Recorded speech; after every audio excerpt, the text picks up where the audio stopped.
बालिअंता block Jaydev पंचायतर पिरिपिरा ग्रामस्थित Prachi भैली public school चतुर्थ वार्षिक उत्सव पालित होईछि। प्रधान जने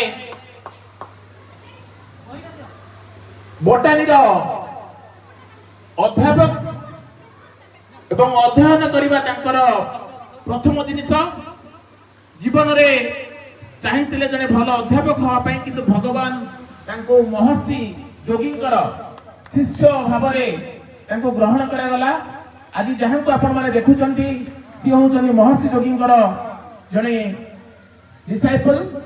जदि गोटे छात्र भल डिसाइपल न होई परिबो से केबे भल डिसिप्लिन सिखि परिबो नै, से जने भल छात्र। ठीक जोरदार कोटरे दबा।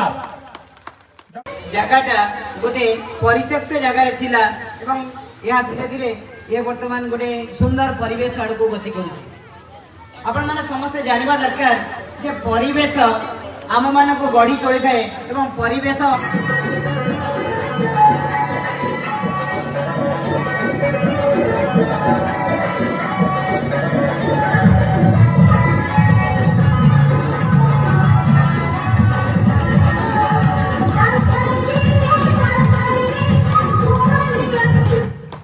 प्रधान शिक्षयित्री शांतिलता परिडा अध्यक्षतार अनुष्ठित कार्यक्रम में मुख्य अतिथि भाव डॉक्टर पवित्र मोहन सामंतराय, सम्मानित अतिथि भाव डॉक्टर सुशांत कुमार दास, विद्यालय प्रतिष्ठाता प्रगत कुमार बेहेरा और मुख्य वक्ता भाव डॉक्टर सत्यनारायण साहू जोग देइथिले।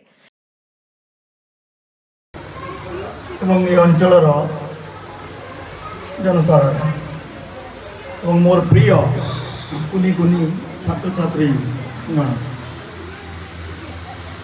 सुशांत सान भाई सुशांत कहला जे मोर एटा प्रथम ओडिशा रे एमती को अंचल नाही जो अंचल को बारंबार न जाइथिबी।